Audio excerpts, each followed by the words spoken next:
with some special guests that I'm gonna bring on, and we're gonna get into this documentary. I'll tell you a little more about it.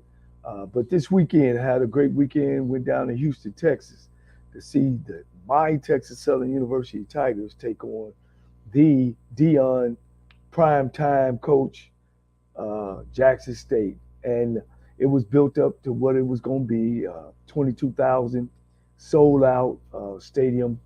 Uh, Jackson State coming in with undefeated team, and uh, Texas Southern come with a three-week winning uh, weeks in a row, and really play good football, but wasn't able to overcome the talent that Jackson State had, and Jackson State ended up winning the game, uh, 41-14, 28-14 and a half, and they went on to take the game under control. But hey, God's been good. As you all know, guys, that I've been a football coach for 30 years, and everywhere I've been, I've won championships, and one of the greatest guys or greatest coaches I always look at is my brother. Someone I grew up to, and I've never seen or been close to a coach that I think the world of. And for that, we was able to go to Tennessee State in 1996 and take a team that hadn't had wins in 9 seasons, and in 3 years we won the first black predominantly or PWI conference in 1998, and we went on to the next year in '99 and win the championship again, and also finished number one team in the country, not black school, FCS team in the country. And there's been, since from today and move back 22 years, there's not been another black school that has finished number one in the country. There's not been a black school to ever win a all-white conference. There's never been a black school to beat more than 3 or 4 PWI schools in one season. And my brother was the first coach to receive the Eddie Robinson Award. We broke all the seasonal records at Tennessee State, but it wasn't easy as it sounds. And uh, we were able to pitch our story to Leonard Moon, out of Houston, Texas, writer, and then we were able to sell that to the guy I'm gonna bring on with my brother, Tyrone Dixon, who's a producer. He's produced. He's been in uh, movies like Hustle and Flow, Bounce. He's made his own piece about skating. He lives in California, but he's also an instructor at Texas Southern University. So I would like to bring those guys on so we can get this thing rolling, and so we can let everybody know and let the country know that we not gonna let this history get away from us. Welcome, Mr. Dixon. How you doing? I'm doing fine, young man. How you doing? Oh man, I'm Thank great, you for man. having me. And I'm gonna do one of your numbers. This is a live show, so action. How's it going? Yeah, You I out in can't beautiful complain. California now? Well, it's not so beautiful right now at the moment. We're getting some rain. We're excited about that because we haven't had rain in a very long time. So let the rain come down because we need it. We're in a serious drought. So, but being in LA is always a beautiful thing, regardless of whether it's rain or the sun is out. I love this. I love this place for all of that. Yeah. Real quickly, Tyrone, you just started a part of this hopefully story documentary, uh, and this is history that need to be saved.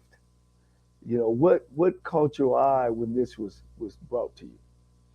Well, for me, I mean, so like you said, I've been doing this for a while. I've worked with a lot of people. I've had the opportunity to do my own thing, create some opportunity. I did this documentary, Eight Wheels and Some Soul Brother Music, was the history of roller skating from a black perspective. That then I took that documentary and pitched it to 20th Century Fox as something that can help create a feature film about the world of roller skating and black people skating and all of that kind of jazz. And that became the feature film Roll Bounce, which is Pretty much a classic film today. Everybody loves it, and it was a very challenging process. However, what I took from that was that the concept of having something told, a story, a well told story, which is what Eight Wheels was, and then translating that into a feature film.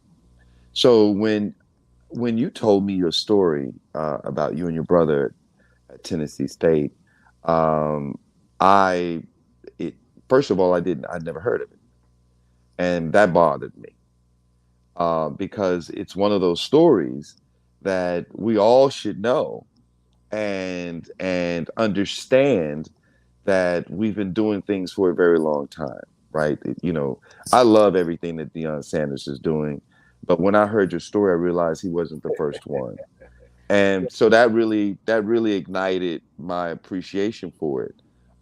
But then, when telling a story at this level, you want to be able to check boxes, and I was able to check all the boxes, for your story as it relates to, a setup, inciting incident, subplots, a climax, resolution, and just all of those things that a good story needs to have.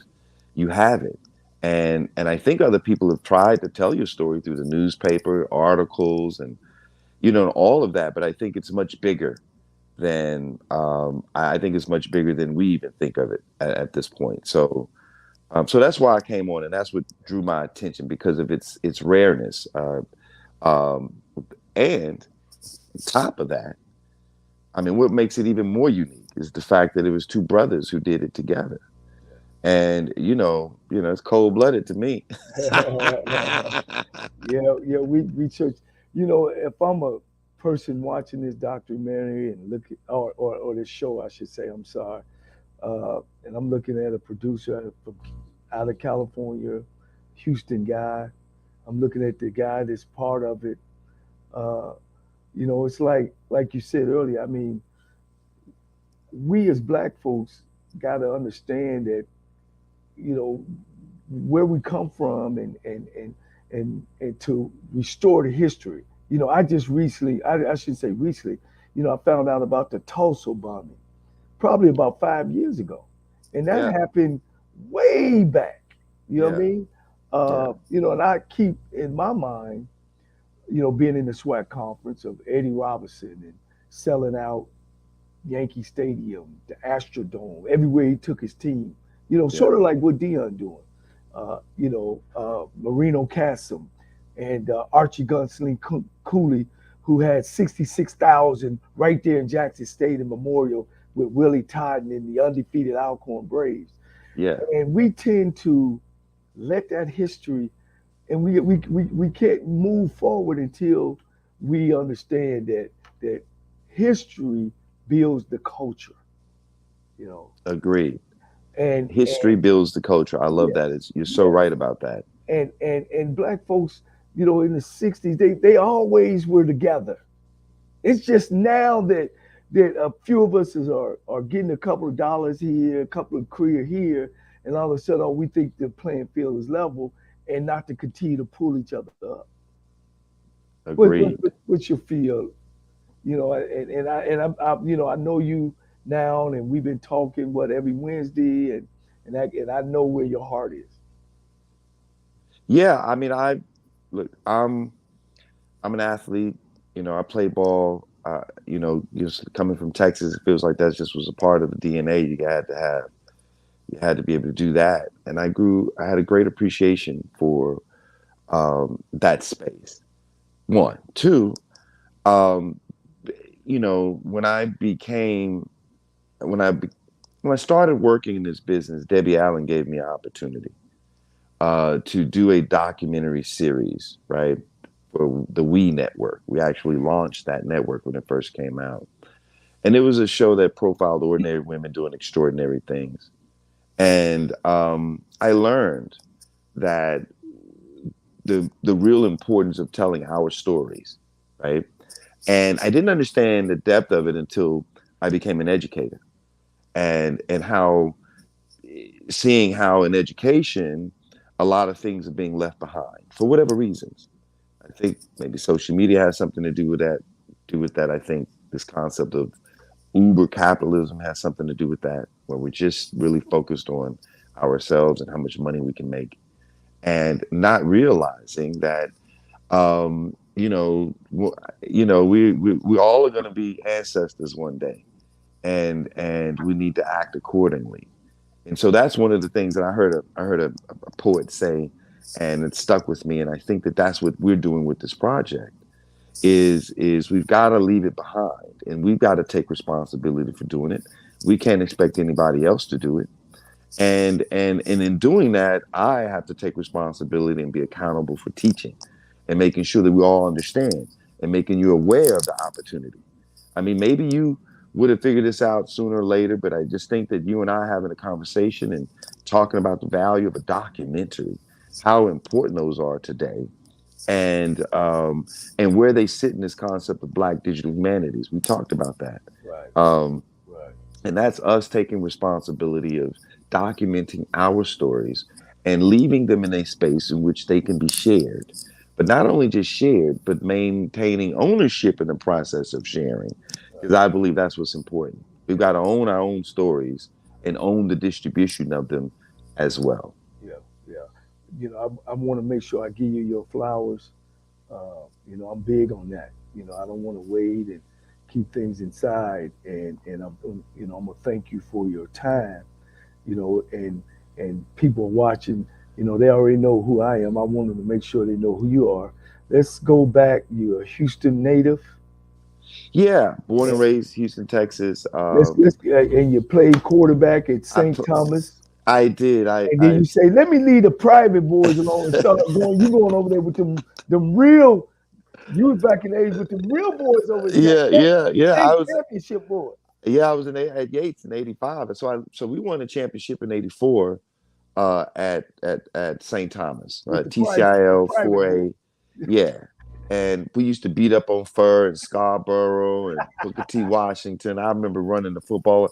I scored one against Scarborough. I scored three. They were big 5A school. That's I right. scored. That's right. We beat them 21-0. I Okay. scored all the touchdowns from the QB spot. I Okay. enjoyed Okay. Yeah.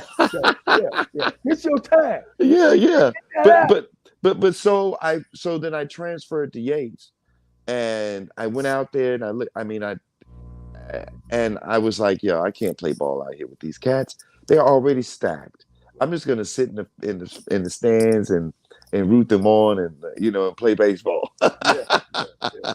They had some cats now. They had some cats that can play ball. I mean, Johnny Bailey was, he was an amazing Yeah. football player, and that really, I really found my love for filmmaking at Jack Yates, Okay. and that's when I They picked have up a a program camera. there. Yes, I had a program there. I was only taking one class, which was photography, and so I got a chance to just kind of move around with the camera, and I did drama. I was on the drama team, and that really lit the bug that was already there, and that led me to, choose to study that in school at TSU.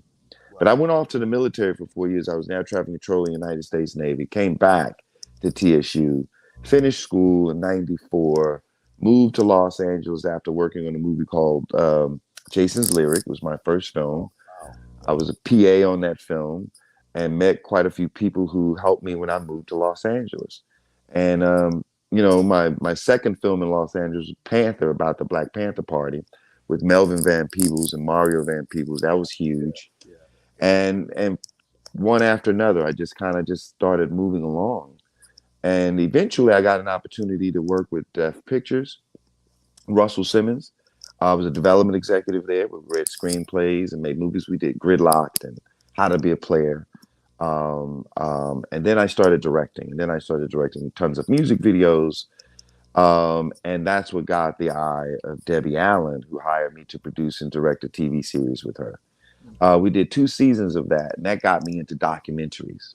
I came out here to make feature films, but then the documentary world is what brought me into a space of actually getting a feature done.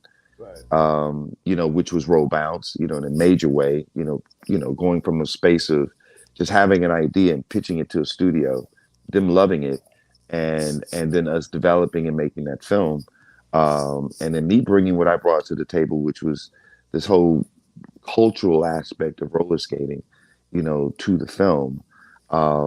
And being a filmmaker made it easier for us to get the thing done.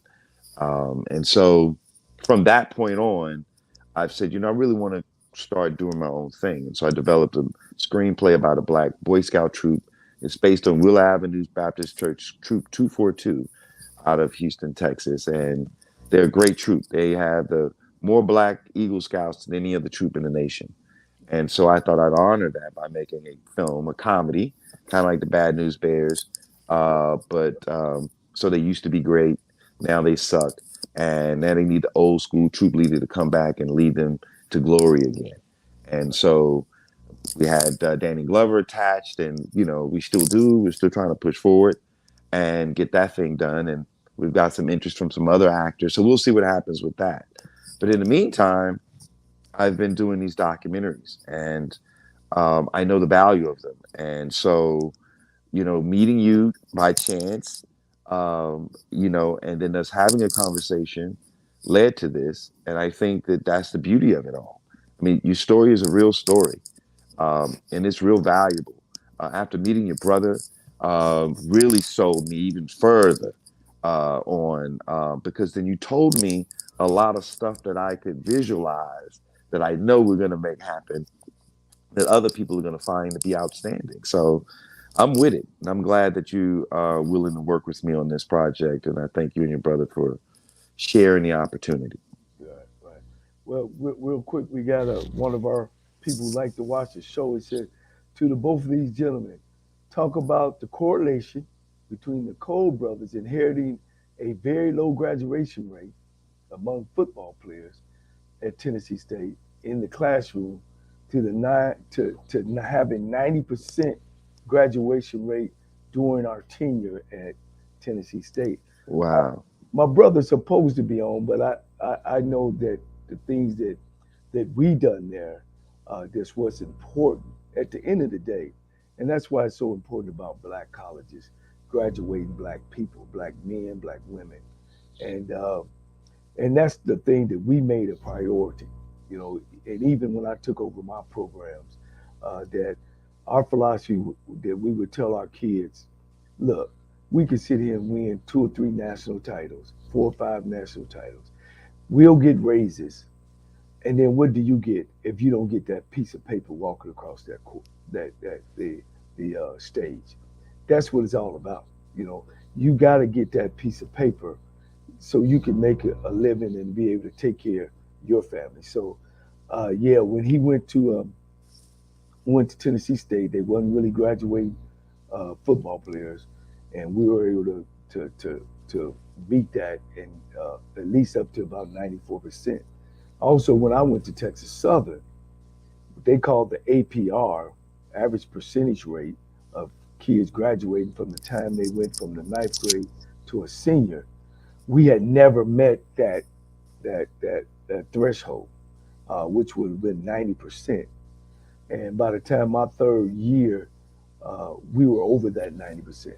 I coached the first team that ever made the APR rating at Texas Southern. So, those are things that you feel good about. And those are things that when you get those calls from those players, of course, we get those calls from those players, uh, uh, and it's telling you how, what you meant to their life, and they share their success with you, and a lot of it because is they walked across the stage. All right, Yeah. there's There LC. he is. There, what's going on, Big Bro? LC. Not much there. Trying to. All right, there's LC. There he is. What's going on, Big Bro? LC. Yeah, Now, turn your mic Put your down. earbuds in. Yeah.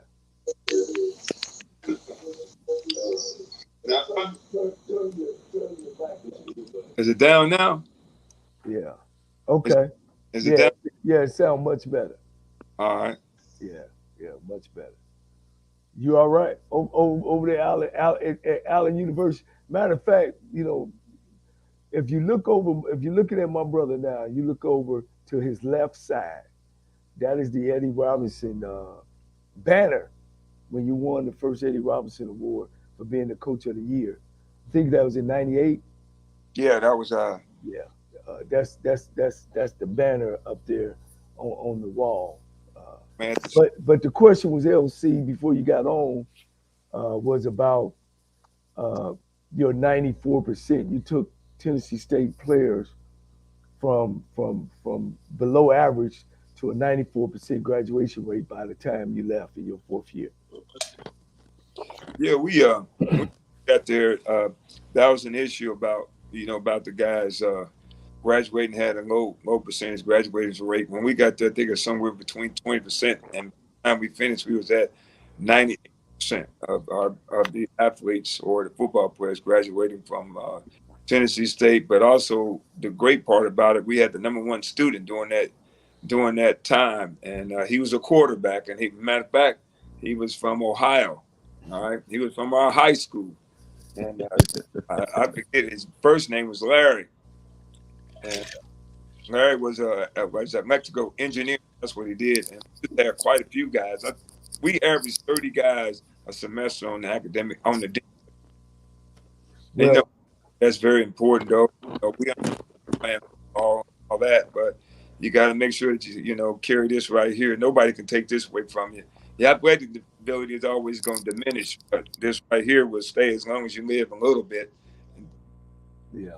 One of the things, LC, we were just talking about before you came on is why the documentary is so important. I know, me and your career, quote unquote, as head coaches have been shortened. Sometimes I even think we blackball, but we definitely don't hang our heads on that. Why is the documentary so important to you? Well, I think for me, it's really get it out there and let everybody know that black coaches can coach.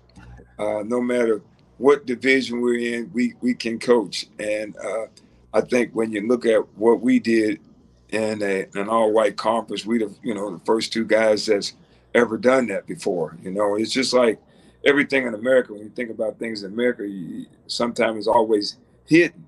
And black people have did a lot of things in America, and a lot of people don't even know because it's the way history is. Just like America. They said Christopher Columbus discovered America, and that's what you learned when you was coming through school. That was always in the textbooks. That's what you heard, but that's not true. So, Yeah.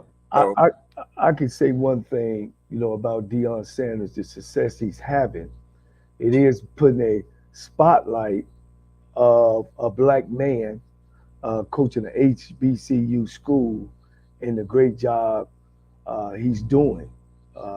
Uh, but like we said earlier, Tyrone, it had been done before by this man I'm looking at on the screen, and it's very important that we don't lose that. But at the time now, with 90%, Tyrone, I don't know if you know, Tyrone, 90% of athletic directors in college sports are white. So the time is Wow. now uh, for us, and that's why this documentary is so important, not only just for our pat on the back, for black people, for administrators in school, of like LC just said, there's African American coaches are just not getting the opportunity to do it, and hopefully this film, Tyrone, uh, uh, will show them that we can do it and do it the right way in an all white conference. Yeah, I think that's for me. I think that is the ultimate goal is to establish this documentary as a piece that explores not just the success of the both of you, but through the success of the both of you, that we're reminded of the success of coaches that came before you, as well as those who are going to come after you. But you said a key thing, and which one of the things that I'm dealing with when I'm teaching about getting young people into this business is that when we have more executives in the room, when we have more representation in the room, then we get more representation out in the other areas of the industry. So when you say when we get 90% of athletic directors are white, then that's hard. that's a challenge there. So we've got to change that scope, and I think we got to talk about it, because no, I didn't know that, and I think people would be shocked to know that. Right. But then when you say that to them, then I believe you have to then be, which I think our documentary will do, which is one of my goals would be as the filmmaker, would be to also offer the solution of how we can make these changes moving forward, and so that we can grow this space, right? And I think that's the ultimate goal. Create Right. awareness, one, Right. two, shine some beautiful light on the work that you guys have done, and three, leaving a legacy behind that will always be there, a story that will be in a way that can teach, inspire, motivate, and encourage others along the way. And I think that's the beauty of it. We don't have to make anything up here, right? It's all Oh, there.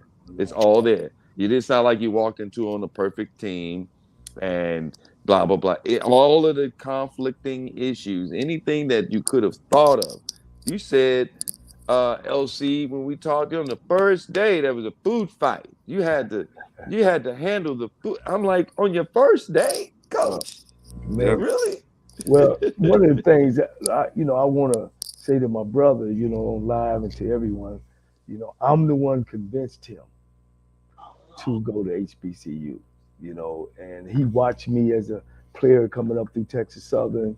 He put me in his car. We ran around recruiting when I was 19, 20, 21 years. So he knew the story. He knew the struggle that I had in going to a black college, Mm-hmm. and I know the shortcomings he had going to a PWI, but he had the master plan, and I just want to share that with him. That I know he don't have any regrets, but my brother was one of the best football coaches, black football coaches at the time. Shit, how many schools you been to, coach? Uh, 15? About a good 15, 16. Yeah. And he was one of the top recruiters in college. So to make that jump from out of that system, I mean, he coached with Nick Saban, Tom Osborne, uh, uh, uh, the guy at the Baltimore Ravens, the Harbaughs. He's beaten Eddie Robinson, Pete Richardson, all these guys, Doug Williams. But to make that jump and leave PWI, leave the big paycheck, and then now we here today. Uh, he's at Allen University, and I'm gonna say it again, blackball for being a head football coach. Uh, and shame on Tennessee State, and I don't know if that's the right thing to say, that they don't honor and respect him and make him a part of that university. That was the thing we talked about early, Tyrone. Then how can we grow? How can you leave that history alone?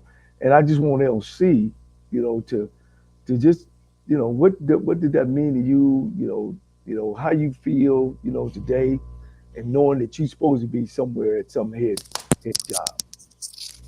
Well, it was always a real tough decision to say, talking with you, and then I had to make real sure talking with Eddie Robinson, and plus, before I made that decision, I talked to Coach Saban too.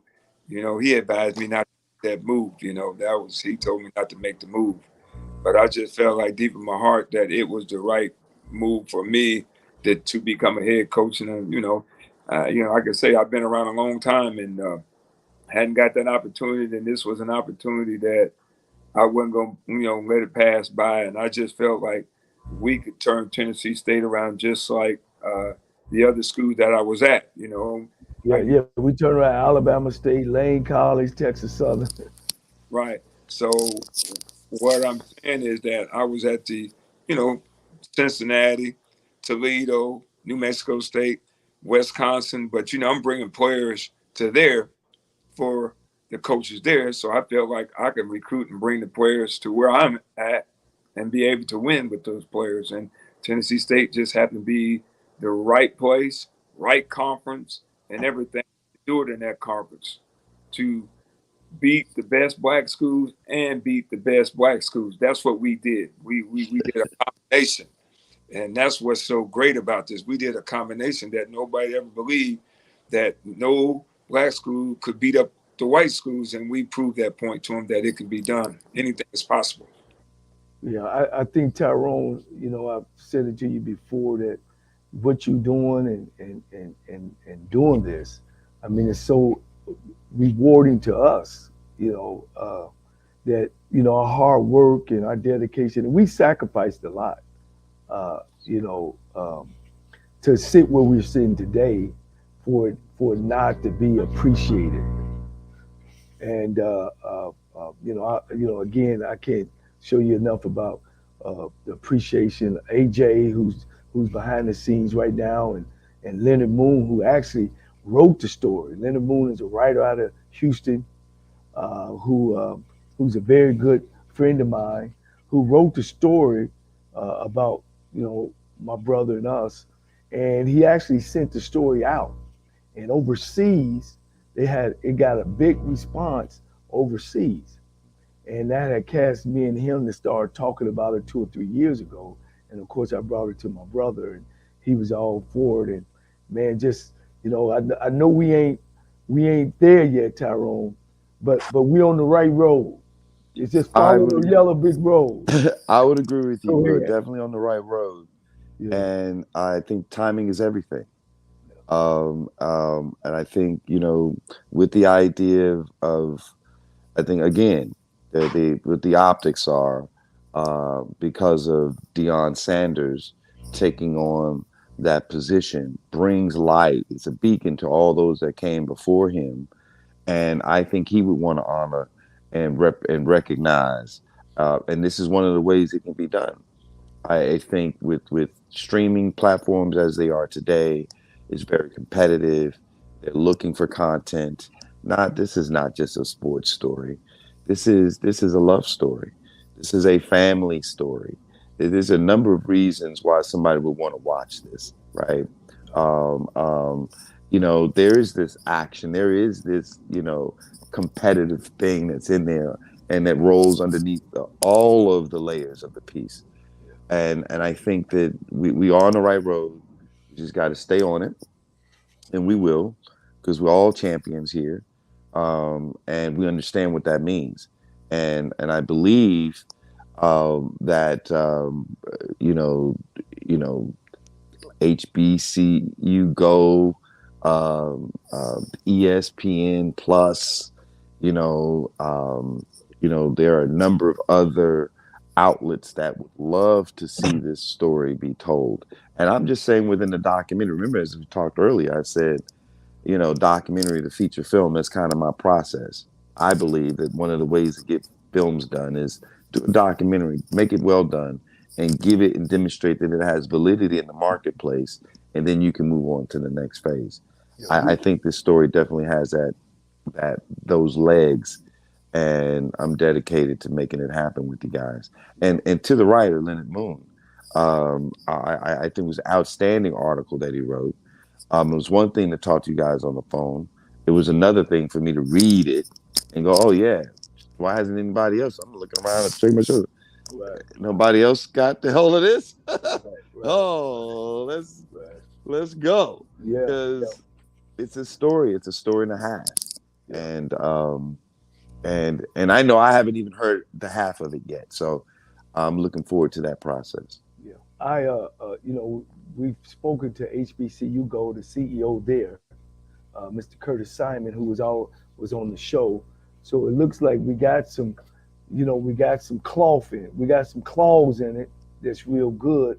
Well, can you explain, the steps that we have to take, and if somebody's watching this and want to be a part of, what would I say, Tyrone, the financial piece, or the Yeah, I would say, I mean, I'm sponsored, which what we're looking for right now right, are people who would sponsor this package process. And what I mean by package process is, there's a budget, 10 grand that covers the cost of putting together a proof of concept, or some people like to call it a sizzle reel, and then a lookbook, which is a PowerPoint presentation, a deck that explains everything about it, why the story should be told, what is it going to make in the marketplace, what's its potential to do well in the marketplace, along with that proof of concept. And then we take those things and we take it to Simon.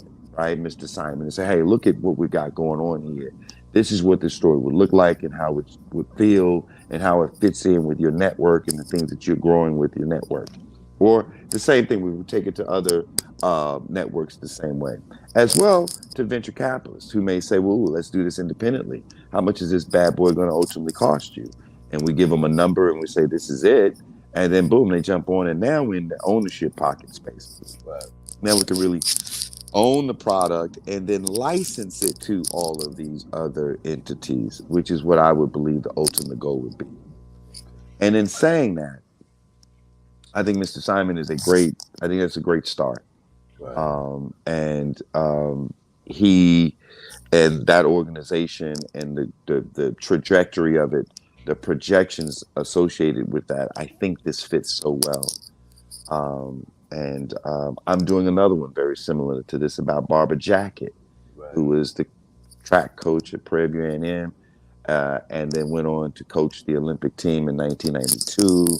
And if we don't tell her story, because Prairie View has not done her justice, and I don't think it's purposeful, fellas, that these institutions don't. They just don't know how, and we have to be the ones to step up and not blame them for not doing it, but we've got to take responsibility and accountability for making it happen, going into those communities, raising awareness, which is this documentary we're going to make is going to do. Can you imagine this documentary being shown in a major theater, in and around the area of Tennessee State, and everybody's able to come out and see this documentary about the history of their university and what they did great at some point. You feel me? They would love to ride on it. It's not just about the greatness of the two of you, but it was the greatness of them allowing you to do it.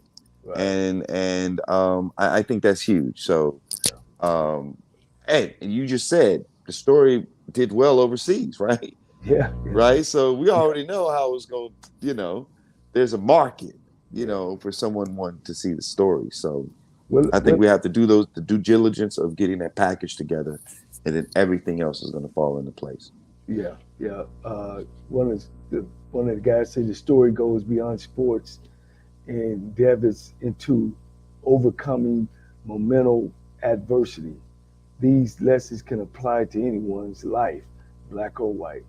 Let's get to the fun part of it. I mean, the man right there, I'm looking at my brother who, people don't It's a good understand. point that the guy made. One of It's the a great point. questions, one of the questions, I'm always asked, man, how do you work with your brother? Because I guess in business or whatever, family usually can't work together, but Yeah, that's being the usually saying. boys, LC falling in at number 4. They don't know he used to have me on his. He had to come get me from the elementary school down the street because they had practice that afternoon. Put me on the handlebars, and we would ride. And my brother was, you talking about 5-star athlete? He was probably 6-star because he was recruited by everybody in the country. Everybody. I had, I know I'm gonna go back. Some Woody Hayes in the house, Bo Schinbacker, all these greats. And can you imagine, me just looking up at my brother and his shoulder pads, and I mean, Superman didn't have nothing on him. He was the star of the team, and he was dating the best cheerleader ever. But he's married to the greatest woman in the world, Miss Parker, Misty And Parker. But go ahead, LC. I know I told that story before you told it. no, hey, I just always had to roll out my hands and always take a bow to my parents. I think that's where it all started from. My mother and father, and then having 8 brothers. And the fantastic thing that our parents made sure we got along together. There was no fighting or anything like that. And I always had to say my mother because I would just look at her.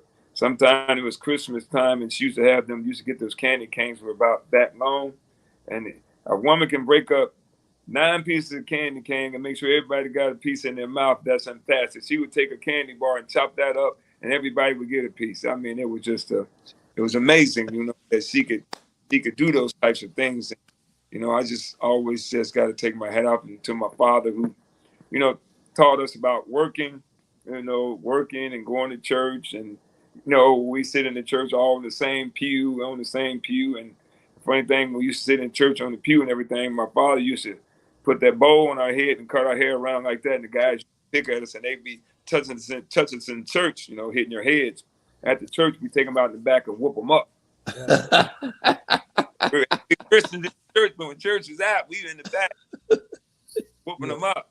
But that all goes from that. Then being at the boys' club, and then we always followed each other because I had a brother in front of me and had an older brother that really the one that started playing football.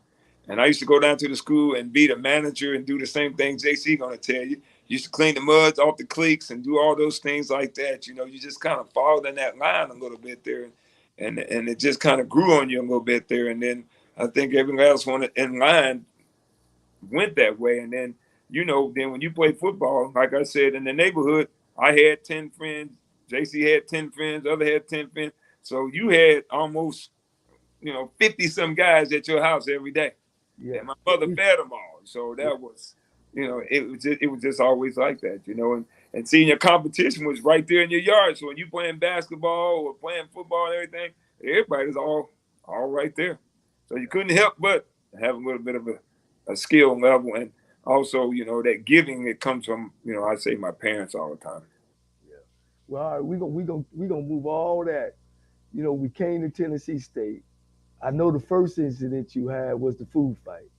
You had them throwing balloons off the roof. Why somebody want to look at this show, Tyrone, or this documentary or movie?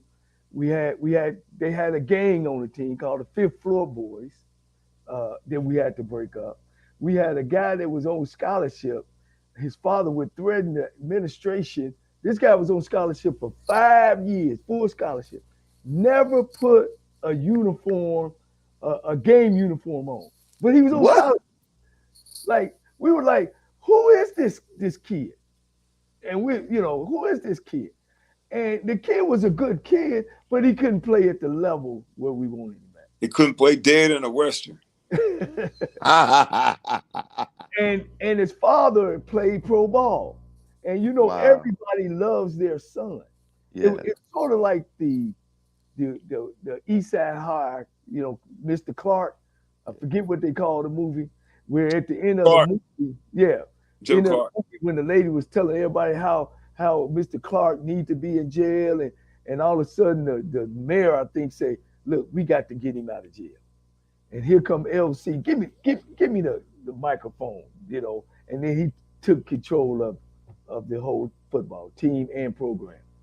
Yeah, it was like JC said, it was different. It was a challenge though, because every day it was from the food fight, throwing water off the balloons. We had what we call hazing. Then I found they was whooping my kids up in the dorm. The older guys was whooping the guys with belts. That was an initiation at Tennessee State. They say that went back for years and years. I just happened to come up in the dorm, seeing them and whooping my freshmen with belts. What that got to do with winning a football game and building that camaraderie that you wanted among players? It was just so much. They had a party where they would fight. I mean, we had to really whip this whole program. I had one kid, I think he had a drinking problem. We ended up getting him from Memphis. Well, he was pouring beer in his cereal. He didn't pour milk. He ate his cereal with beer. And would go to the weight room drunk. Yeah, go to the weight room drunk. And so the players, by that time though, LC, we had everything in motion. Yeah. They brought him to LC's office. Coach, he got to go. Yeah. I think about we went on the trip one time.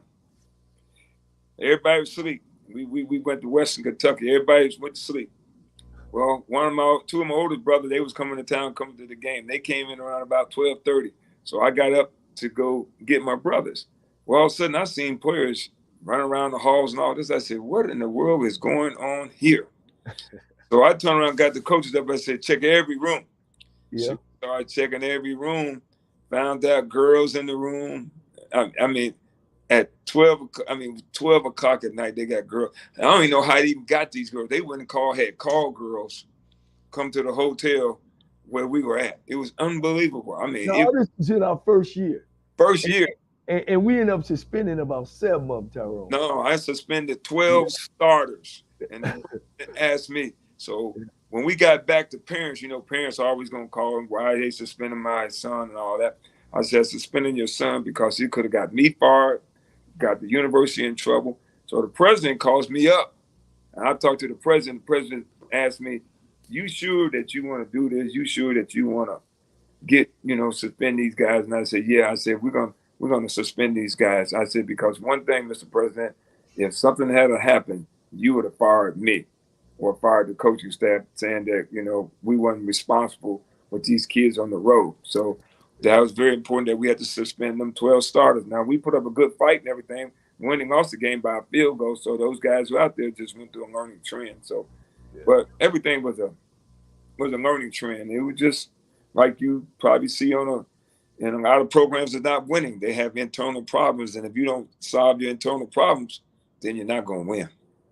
Yeah, a lot, and I just can remember a lot of things that Deion Sanders say today. You said back 20 years ago, and those things kind of upset administrators. Like Deion was like, why are our checks coming in late for our athletes? Well, when you went to Tennessee State, you pretty much said some of the same thing, and not only did you say that, you were able to get them their Pell Grants and their needy funds, and kind of explain that. Yeah, well, we got there, and I knew you're supposed to get needy fund because all the universities that I've been at, the NCAA said the kids get needy fund, you get your financial aid, and so I started finding out, asking the players when it was around time for needy fund, where our players wasn't getting their needy funds, and I went to our compliance officer and asked them, well, why our players are not getting their needy fund? And they told me, well, we put all the money into the pot, and just in case if somebody gets sick or something like that, we use the money for that. Well, that was against the NCAA rules. So how can you take my money and give it to another player? That's not the way the rule goes. Even when we got down to financial aid, I was at be out of practice, and they would never call me in there to sit down to make sure my kids are getting financial aid. Right. They were doing was taking our financial aid and the scholarships I was giving to the guys. They was taking that money and funneling it back somewhere else, and our kids was coming out of their pocket and had to pay full scholarship. And in one double A, you get a certain amount of scholarship money. So it was a lot of things that you had to work. And I think, like JC said, some of the people got mad about it, and that you were finding out the loopholes of way things were operating. And I think that's the reason some of the coaches probably was failing that coach at Tennessee State, because everything wasn't up on board. And we just had that knowledge. That's why I say that's why we was a great combination, because JC went to black college. I went to white college in Nebraska. So I knew how everything was ran and been through it. He kind of like was going through it when he was at Texas Southern and stuff. I would go there. It would be a Army barracks when I go in his room. I'm thinking it's like two over here, two over here. It's like six guys in one room at TSU. Yeah. Oh, Guys, six players in one room. Now all of them getting charged. All of them getting charged the same money. So somebody is keeping some money. Hey, we would go on a road trip, Ty, and we would get back that night or 4 or 5 in the morning for riding the bus. You had to run back to the dorm to get your bed. We had a mattress underneath. Them days is man. But at Tennessee State, when we got those guys all together, after that second year, we finished 4-7 and 4-6-4, and then we got to that third year, the year. You could tell we were stronger mentally. We were stronger, and I just remember that when we started beating these teams, and offensively we were just superb. I mean, we broke every conference record, seasonal record, and we were superb. And I just remember when we would walk across the street, and the guys, they wouldn't shake our hand. They would just kind of clap our hand and keep moving. And I knew then that when we started getting 60 and 70 guys staying for the summer, I knew then that we were going to be pretty good. Even our 98 season was kind of tough too, because that's when the Titans came to the town. The Right. Titans took over our weight room, locker room, training table, dormitory. They took everything and they just pushed us to the side. I mean, Wow. that's Yeah. how they pushed us to the side, and we couldn't even go on our own practice field or anything like that. Vanderbilt and do some things with them over at Vanderbilt, because we really couldn't even use our own facilities because the school, was letting the Titans, take over everything like that. So we had to fight through that. But you know, a lot of times too, I always had to go back to Women of the World, because I think Women of the World, the one that ended up donating, giving me $30,000 a year. As long as I was at Tennessee State, this guy provided funds to our school, and I went to school with his daughter and his son-in-law. And when he found out that I had got the job, he turned around and ended up donating $30,000 to us to give us, shorts, socks. We didn't have none of that kind of stuff, and I can imagine some of the historic schools are still going through that stuff to this stage right now. That it's not provided with all the funds. You got to have resources, and I think that's why Jackson State is winning right now, because they're getting resources, and resources make a big difference. When you can dress nice, you can ride on the right buses. I mean, the buses we was going on at first, I don't think Harry Tubman would have used the buses. But when you go to the hotel, you got 4 or 5 guys in one room. So that's the changeover that need to be changed. And that's what I say. What Deion's doing over there, he's giving them guys first class, and that's why he's getting first class athletes. If you want to win and have first class, then you got to treat them guys like that, and you'll get the results from it. Right. Right. Well, yeah, I And one mean, it was just times and racing car. yeah. So those are all some of the stories. Of course, me and LC had some intimate stories. That we actually shared together of that we hadn't really talked about, or just putting the team together and working through personnel. And game time situations. Middle Tennessee State. That we end up losing the game by 1 point. And so it was a great time. Uh, you know, Tyrone, again, you taking on this project for us. Uh, we want to thank you. I know we still at the early stages. Some of your last remarks of where we going from here, why this project should be supported, and it's being supported, but you always need a little bit more. Yeah, I would say, I mean, I think, the audience has gotten a taste of what we would be exploring with the documentary. And for me, it's also very visual. I mean, I can see everything that you're saying. I can feel everything that you're saying. And, it would be our job to collectively pull the images and all of that stuff together to make this story work. But I think it's a no-brainer for anyone who believes in a really good story that's not just about sports. It's about overcoming adversity, like one of the listeners was saying, one of the viewers was saying. I think that it's a love story. I think it's a family story. And I think that when we support these types of projects, we get an opportunity to see something great, see something magical happen, especially within the industry. There's a lot of stuff that people want to do, but this type of stuff, right?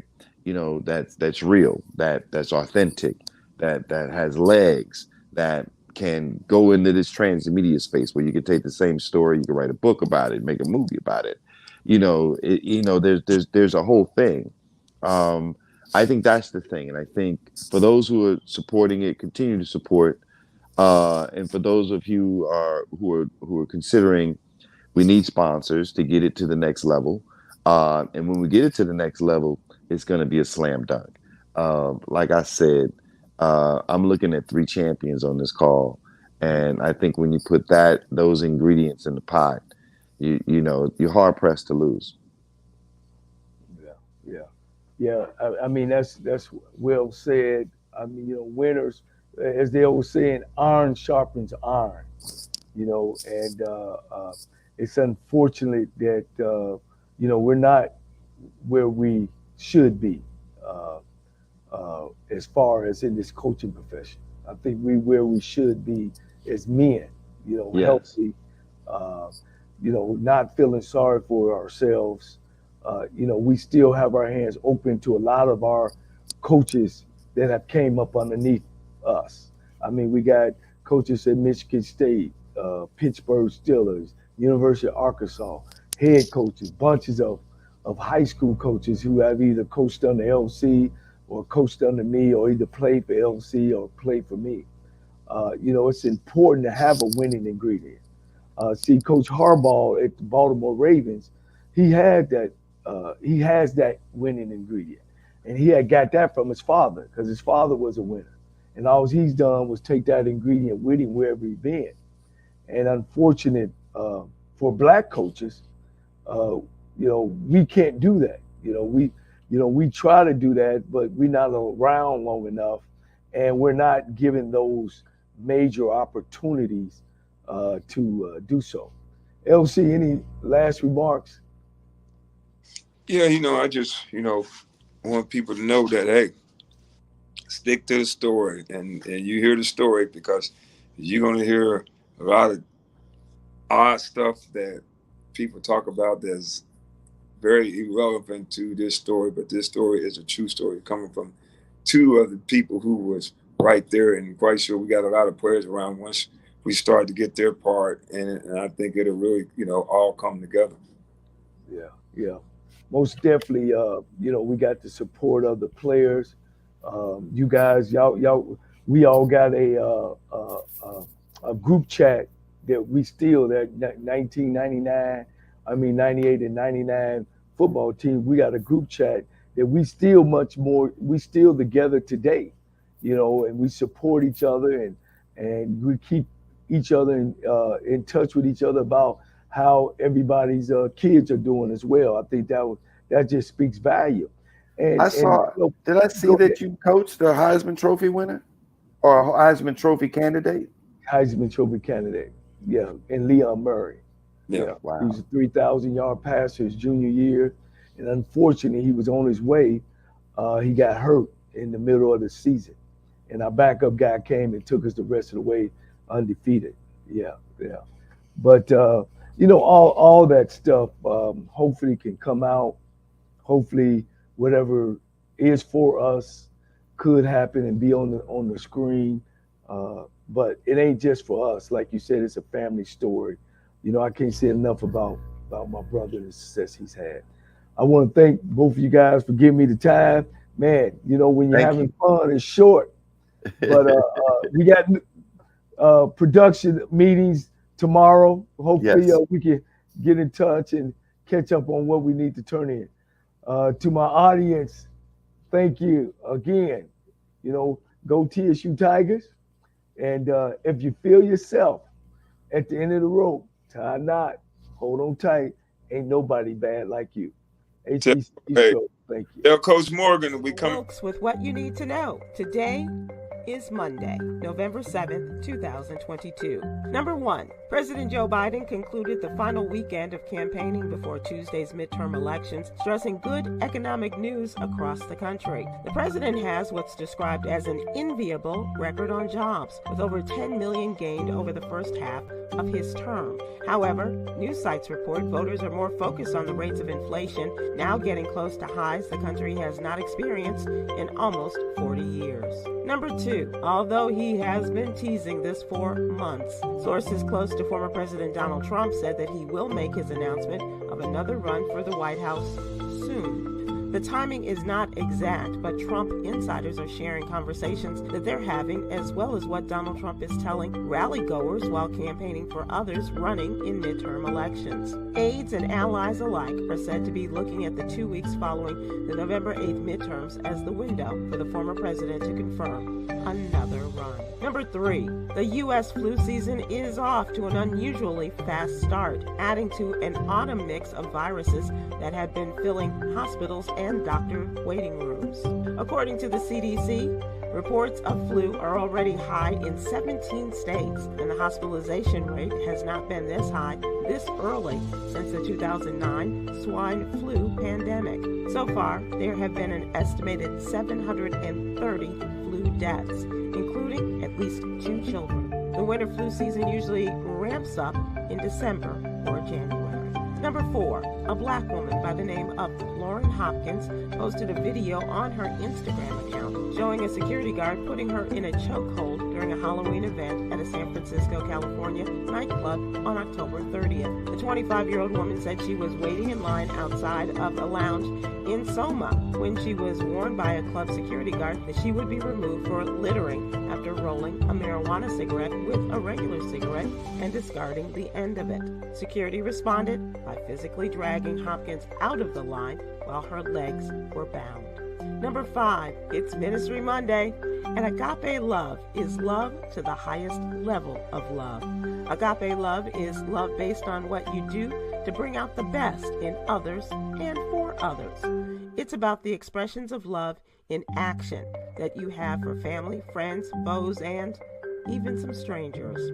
Read more about Agape Love in Ministry Monday section in today's What You Need to Know newsletter. Here's your daily inspiration from Yogi's Jewels.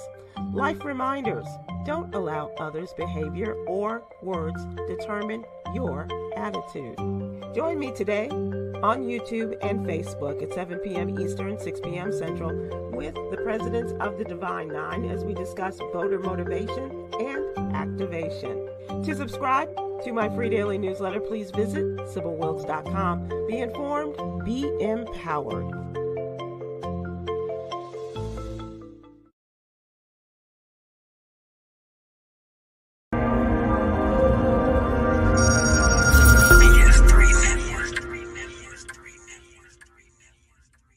BS3 Network, changing the way you watch TV.